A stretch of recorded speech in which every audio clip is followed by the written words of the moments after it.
हाय friends, मैं हूँ Manav. Welcome to movie shoovy. मैं हंस इसलिए रहा हूँ क्योंकि मेरे जैसे बहुत से आलसी लोग होंगे जो किताब पढ़ना तो चाहते हैं, बट वो फिर किताब ना 2 4 5 10 पेज पढ़ने के बाद ना नींद आती है और फिर आदमी सो जाता है। लेकिन अगर कोई सुना रहा हो ना, फिर अटेंशन स्पैन थोड़ा सा ज़्यादा होता है। ऑडिबल एक ऐसा प्लेटफॉर्म है जैसे वो हमारे जैसे लोगों के लिए ही है।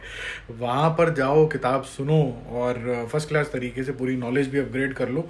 तो वहाँ बड़ी इंटरेस्टिंग सी किताब आई थी। वैसे तो मेरे पास 1 साल से है, मैंने बहुत सारी किताबें पढ़ी है और मैं सोच रहा हूँ कि जो जो भी किताबें मैं सुनता हूँ वहाँ पर वो आपके साथ शेयर किया करूँ। जैसे होमोडूस है एक किताब, और होमोसेपियंस है। बहुत सारी किताबें हैं, शैरियट्स ऑफ गॉड है, वो मुझे बहुत पसंद है। ये सारी किताबें थोड़ी साईफाई मेरे को ज़्यादा पसंद आती है, थोड़ी साईफाई फिक्शन मुझे ज़्यादा पसंद आती है। तो जब इस कैटेगरी के आसपास घूम रहा था तो सैंडमैन दिखी मुझे। मैंने कहा यार इसकी तो मूवी भी आने वाली है डीसी की।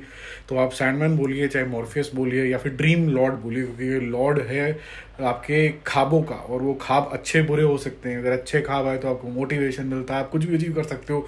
अगर आपको डरावने ख्वाब आए तो आपकी पर्सनालिटी दब जाती है और फिर आप गुमनामियों में बिल्कुल ही दब से जाते हो। तो ये जो लॉर्ड है ये ड्रीम्स को कंट्रोल करता है, और इसको इस तरीके से प्रेजेंट किया गया है सैंडमैन को कि अगर ड्रीम्स हुई पॉजिटिव तो फिर sky is the limit, you can win everything.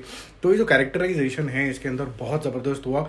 और इसको आप बिल्कुल भी एमसी का जो सैंडमैन है ना, मतलब वो बिल्कुल भी मत समझिएगा, क्योंकि ये दोनों कैरेक्टर बहुत ज़्यादा अलग है। एक गॉड है, और एमसीयू का जो कैरेक्टर है सैंडमैन का, जो आपने स्पाइडरमैन में देखा होगा, वो बच्चा है यार इसके सामने, वो कुछ भी नहीं है, उसको तो इग्नोर ही करो आप। जो मॉर्फियस है यहाँ पर, वो पिंच ऑफ सैंड से, उसके पास एक पाउच होता है, वो ठुक करके अगर आपके ऊपर वो छिड़क दे सैंड तो आपकी ड्रीम्स को वो कंट्रोल कर सकता है रात भर। और आपको फिर जो कुछ भी होगा और आपका जीवन उसी से ही आगे व्यतीत होगा, क्योंकि गुड बैड अगली कुछ भी हो सकता है। और ये भाई साहब जो हैं ये एंडलेस हैं, और एंडलेस का मतलब होता है जो इटर्निटी से जी रहे हैं। जब से ये दुनिया शुरू हुई है, जब से यूनिवर्स का कण बना है, तब से ड्रीम्स हैं किसी ना किसी के जीवन के अंदर। और इसका हिंदी और इंग्लिश वर्जन दोनों ऑडिबल के ऊपर अवेलेबल है, फुल सिनेमैटिक एक्सपीरियंस के साथ। जो हिंदी के कलाकार हैं वो भी बहुत बेहतरीन तरीके से उन्होंने अपना वॉइस ओवर दिया है। इंग्लिश तो बहुत ही बढ़िया नेक्स्ट लेवल है।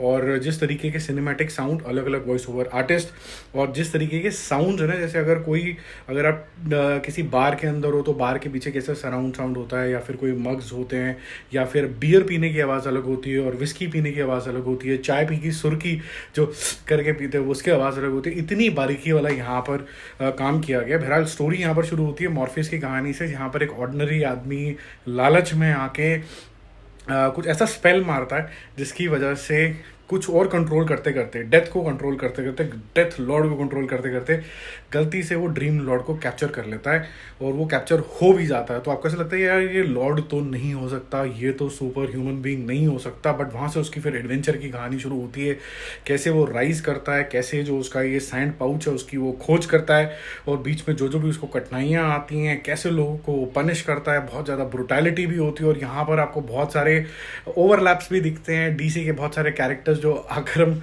में होते हैं, जो बैटमैन में स्पेसिफिकली जो पागल खाना दिखाया जाता है वो दिखता है। फिर आपको एक एपिसोड स्पेसिफिकली आता है जिसके अंदर आपको लूसीफर भाई साहब भी दिखते हैं, लूसीफर मॉर्निंग स्टार।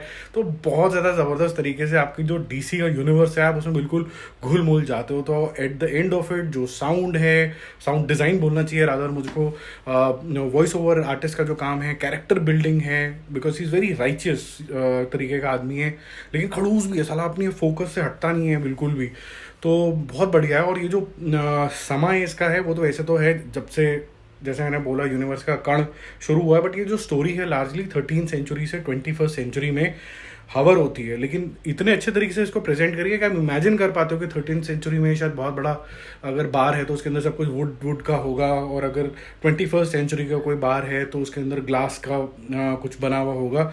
ऐसा डिस्क्रिप्शन आता है कि आप हर एक सीन को इमेजिन करने लग जाते हो। तो बहुत वंडरफुल तरीके से आपको मैजिकल वर्ल्ड के अंदर लेके जाया जाता है, वाइल्ड ड्रीम्स के अंदर, वाइल्ड इमेजिनेशन के अंदर, with full on cinematic experience. जब आप इसको सुन रहे होते हो पूरा कान में लगा के, आपको ऐसा लगता है कि आप एक बंद आंखों से मूवी देख रहे हो। तो बहुत ज़बरदस्त लगा। मैं तो ये देख रहा हूँ कि यार जब ये सैंडमैन आएगा पूरे थिएटर्स के अंदर तो ये एक धमाका मचा देगा यार, because this particular character has lot of energy and lot of magic, and he can control lot of things यार। मतलब अभी हमने मैजिक से रिलेटेड वैंडा देखा क्या कर सकती है वो डॉक्टर स्ट्रेंज 2 के अंदर। बट अगर वैंडा का दिमाग ड्रीम्स के थ्रू ये कंट्रोल कर ले तो फिर क्या होगा, तो मतलब ये तो बहुत ही पावरफुल हो जाएगा। तो sky is the limit for our imaginations. बहुत बढ़िया मुझे लगा ये। I am waiting for the movie to get release this year itself. I think October November में कभी रिलीज़ हो रही है, पता नहीं मुझे एग्जैक्ट डेट, बट जब भी आएगी बहुत बढ़िया आएगी। इसके अंदर थोड़े एडल्ट सीन और एडल्ट भाषा का उपयोग ज़रूर होगा, क्योंकि यहाँ पर भी यूज़ हुआ है। कितना वो टोन डाउन करते हैं, क्योंकि MCDC is for masses and for families to see, तो कितना करते हैं पता नहीं, बट है तो सही। क्योंकि जैसे डेड पूल के अंदर तो एडल्ट लैंग्वेज और एडल्ट सीन्स दोनों ही थे। इसके अंदर कितना करते हैं वो देखने वाली बात होगी। मेरे को बहुत मज़ा आया। I am very excited to see the movie now. तो मेरे लिए ये A+ कंटेंट था। अगर आप देख सकते हो, सुन सकते हो, रादर ऑडिबल पे जाके तो ज़रूर देखना। बहुत मज़ेदार है यार, मतलब बहुत थ्रिलिंग है। आप एक बारी में इसको ख़त्म करने की कोशिश करोगे। आई थिंक इसके 13 एपिसोड हैं कुल मिला के, और आपको ये 8 घंटे के आसपास की है, शायद 7 घंटे के आसपास की है ये। तो लंबी है लेकिन बहुत मज़ेदार है यार, मज़ा आ गया देख के सुन के मतलब कतल है यार। और आप रिपेंट नहीं करोगे अपना टाइम आप जब ये देखोगे तो जल्दी मिलते हैं एक और रिव्यू को अपडेट के साथ। Don't forget to subscribe the channel. Bye bye.